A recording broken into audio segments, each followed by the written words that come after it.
Hello students, हमारा जो आज का टॉपिक है ये रीऑर्डरिंग का है। इसमें हम देखते हैं रीऑर्डरिंग ऑफ द सेंटेंस। जैसे कोई भी सेंटेंस है, अब पूरा फुल सेंटेंस जो है ए meaningful group of words is called sentence. मतलब शब्दों का ऐसा समूह जिसका पूर्ण अर्थ हो, वो सेंटेंस कहलाता है। अब एक सेंटेंस के कितने भाग होते हैं ये हम पढ़ रहे हैं, पार्ट्स ऑफ सेंटेंस। एक सेंटेंस के कौन कौन से भाग होते हैं, किसमें किसमें वो डिवाइड किया जाता है, अगर हम स्टडी करें तो एक ही सेंटेंस में पूरी ग्रामर के रूल समाहित हो जाते हैं। जितनी भी पार्ट ऑफ स्पीच है वो सारी हमारे एक ही सेंटेंस में आ जाती है। देखते हैं, अगर बात करें सेंटेंस की तो सेंटेंस के दो पार्ट होते हैं। कौन कौन से?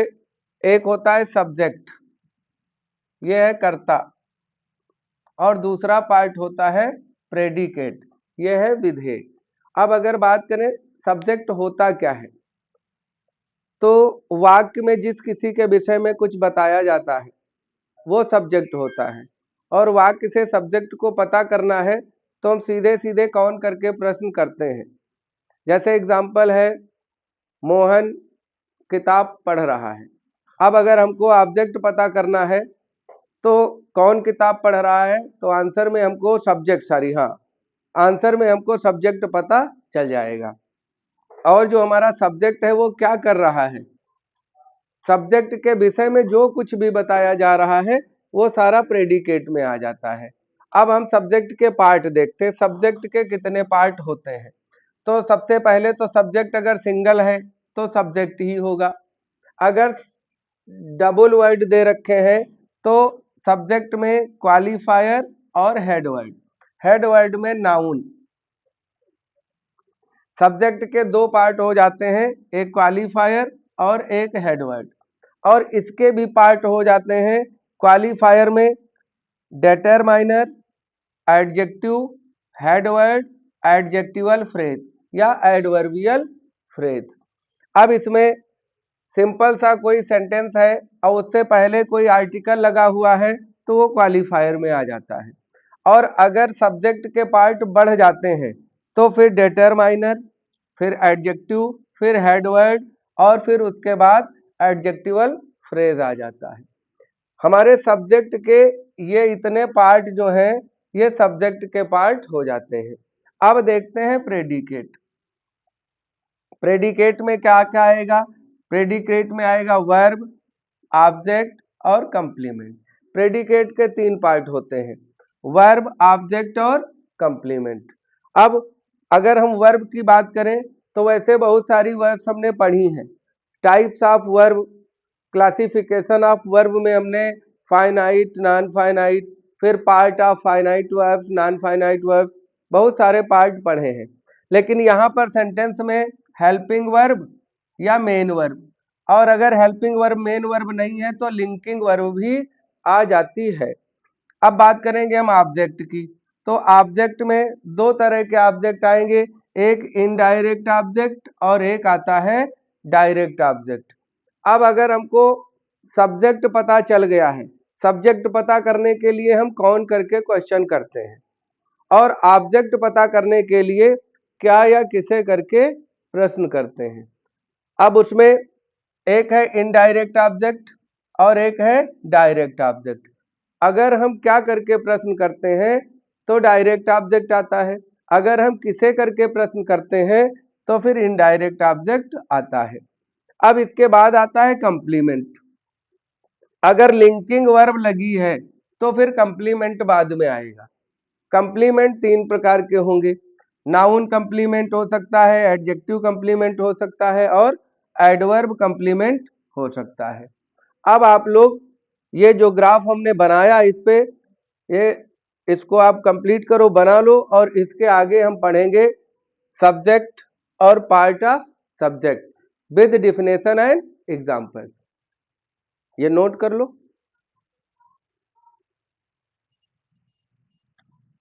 अब हम देखेंगे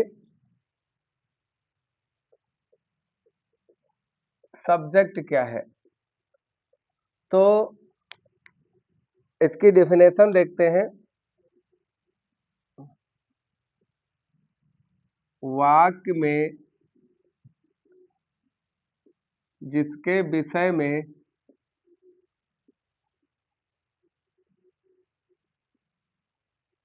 कुछ बताया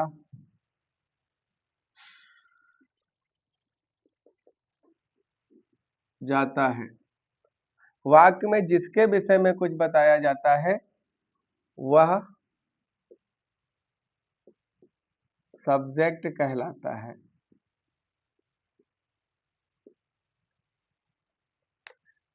सब्जेक्ट को पता करने के लिए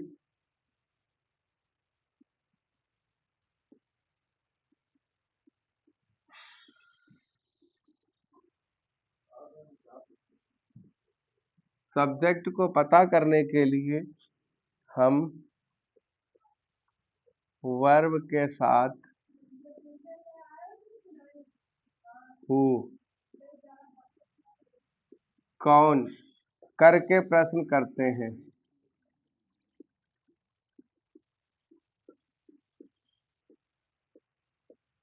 तो सब्जेक्ट पता चल जाता है।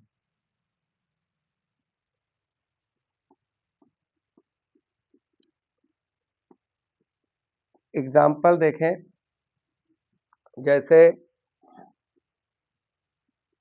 Ram reads book.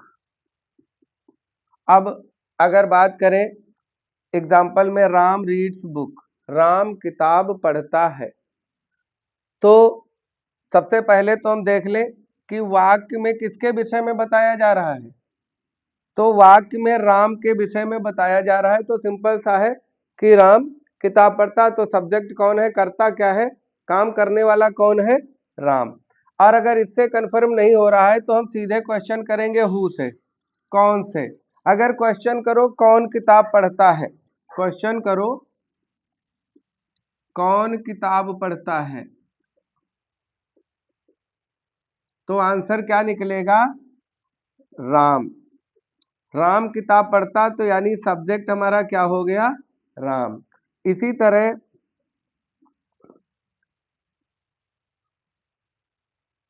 Mohan rights a letter. अब अगर इसमें बात करें कौन पत्र लिखता है, तो सब्जेक्ट क्या हो जाएगा, मोहन। दूसरी तरफ हमारा पार्ट आता है दूसरा, क्या है, प्रेडिकेट। प्रेडिकेट ये होता है विधेय। क्या होगा, वाक्य में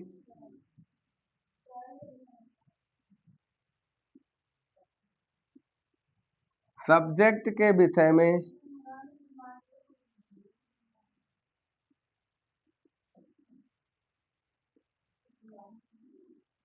जो कुछ भी बताया जाता है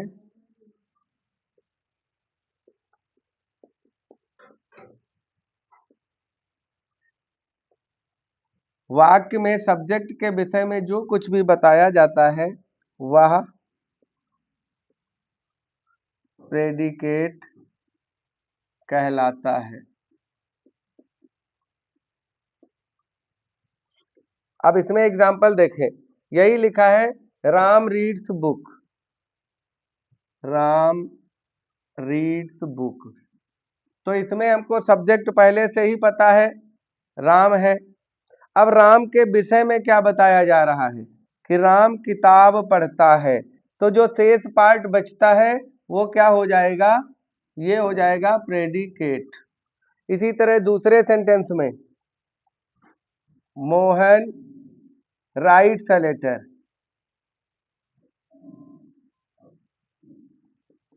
तो मोहन सब्जेक्ट हो गया और शेष जो बचता है वो प्रेडिकेट हो गया। ये नोट कर ले। अभी नेक्स्ट में पार्ट ऑफ सब्जेक्ट पढ़ेंगे।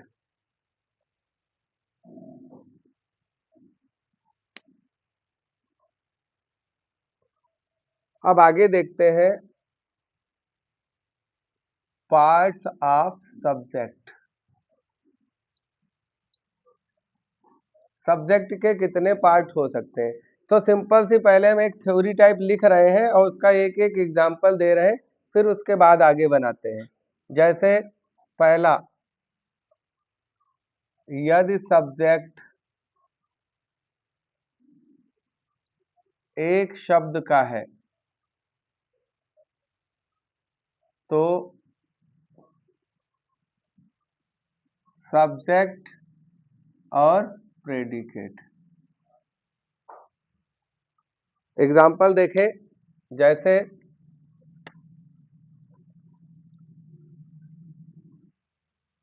मोहन प्लेज, मोहन खेलता है, एक सब्जेक्ट और एक प्रेडिकेट। दूसरा देखते हैं, सेकंड में, यदि सब्जेक्ट दो शब्दों का है तो अगर दो शब्दों का है तो फिर क्या बनेगा? जैसे एक नंबर पे आ जाएगा क्वालिफायर और दूसरे पे आ जाएगा हेड वर्ड और फिर उसके बाद आ जाएगा प्रेडिकेट। इसका एग्जांपल देख रहे हैं क्या होगा? जैसे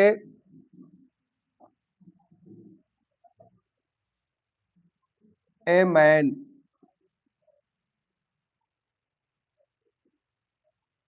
जैसे ए मैन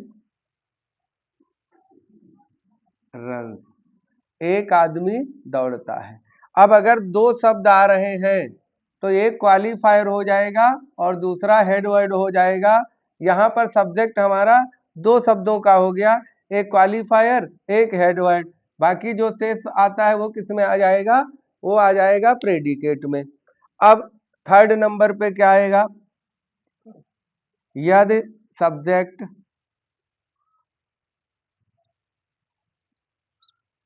सब्जेक्ट तीन शब्दों का है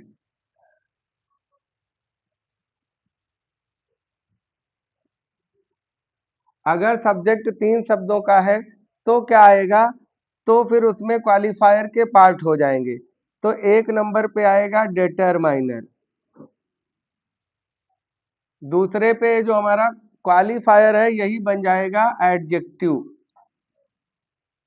और फिर आ जाएगा हेड वर्ड और इसके बाद आ जाएगा प्रेडिकेट।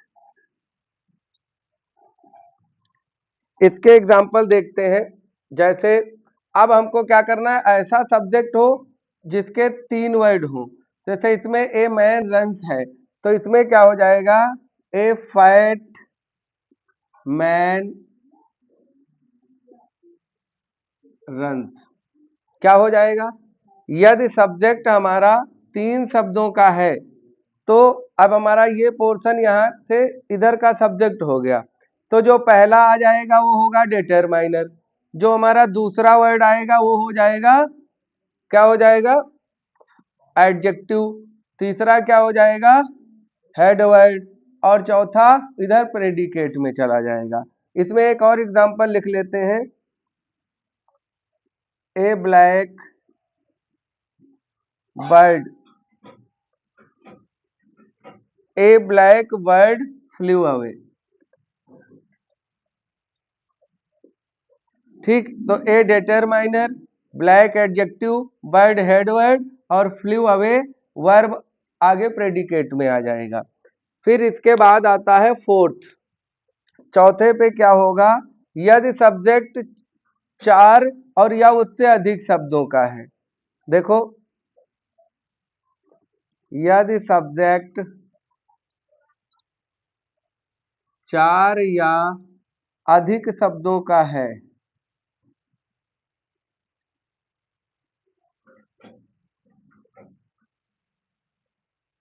यदि सब्जेक्ट 4 या अधिक शब्दों का है तो फिर उसमें कौन कौन सी चीजें आती हैं? फिर उसमें एक नंबर पे आएगा डिटरमाइनर, और फिर दूसरे नंबर पे आ जाएगा एडजेक्टिव, तीसरे पे आ जाएगा हेड वर्ड, और चौथे पे आ जाएगा एडजेक्टिवल फ्रेज, और फिर आएगा प्रेडिकेट। फिर क्या आ जाएगा? प्रेडिकेट। अब इसके हम कुछ एग्जाम्पल हैं, देख लेते हैं, फिर इसके रिगार्डिंग हमको टेबल्स पढ़नी है। तो पहले में यही देख लेते हैं, दो एग्जाम्पल पहले, जैसे ए फैट मैन, ए फैट मैन एडजेक्टिवल फ्रेज क्या होगा? इन the field runs, A fat man in the field runs, मतलब सब्जेक्ट क्या हो गया? एक मोटा आदमी मैदान में दौड़ता है। देखो, a black bird in the tree,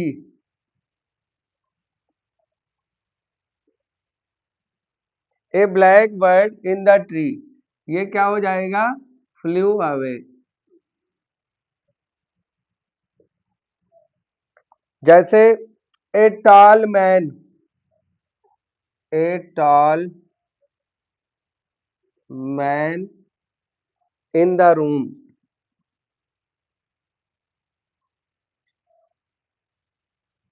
predicate में इज ए डॉक्टर, चलो डॉक्टर या टीचर कुछ भी कर सकते हैं। A tall man in the room is doctor, मतलब कमरे में बैठा हुआ एक लंबा सा आदमी, वो डॉक्टर है। एक बार ये फिर से देख लेते हैं, क्योंकि ये सारी चीजें इंपॉर्टेंट हैं और ग्रामर की दृष्टि से बहुत आवश्यक है। अगर हमको यही नहीं पता है कि हम किस क्रम में वर्ड को कब और कहाँ लिखते हैं, कहाँ रखते हैं, तो फिर हम कभी सेंटेंस को रीऑर्डर कर ही नहीं पाएंगे। इसका क्रम क्या है वो हमको इसी से पता चलेगा। क्या प्रोसेस आता है? सबसे पहले फिर डिटरमाइनर होना चाहिए, फिर एडजेक्टिव है, हेड वर्ड है, एडजेक्टिवल फ्रेज है, फिर उसके बाद हम आएंगे प्रेडिकेट पे। इसको देख लेते हैं। यदि सब्जेक्ट एक शब्द का है तो फिर सब्जेक्ट और प्रेडिकेट केवल दो ही होंगे। जैसे मोहन सब्जेक्ट है, प्लेज ये प्रेडिकेट में आ जाएगा। यदि हमारा सब्जेक्ट दो शब्दों में है तो सब्जेक्ट में यहाँ दो पार्ट हो गए, एक क्वालिफायर और एक हेड वर्ड, शेष जो बचेगा वो प्रेडिकेट। तो जैसे अ मैन रन्स, एक आदमी दौड़ता है। इसके बाद अगला देखते हैं, तीसरा पॉइंट जो हमारा है, यदि सब्जेक्ट तीन शब्दों में है तो क्या क्या आ जाएगा? डिटरमाइनर, एडजेक्टिव और हेड वर्ड, फिर बाद में प्रेडिकेट आएगा। तो देखते हैं, जैसे डिटरमाइनर में ए फैट मैन, तो ए डिटरमाइनर, फैट एडजेक्टिव है, मैन हेड वर्ड है। ए फैट मैन रन, एक मोटा आदमी दौड़ता है। A black bird flew away, एक काली चिड़िया जो थी वो उड़ गई। फोर्थ में क्या है? यदि सब्जेक्ट चार शब्दों में है या चार से अधिक में है या उसके साथ कोई फ्रेज जुड़ा है तो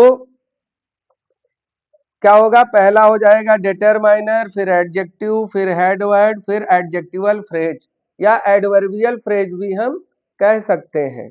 तो a fat man in the field run, अब यहाँ a determiner, fat adjective, man head word, in the field जो है ये एडजेक्टिवल फ्रेज है और आगे वर्ब से है तो ये प्रेडिकेट में आ जाएगा।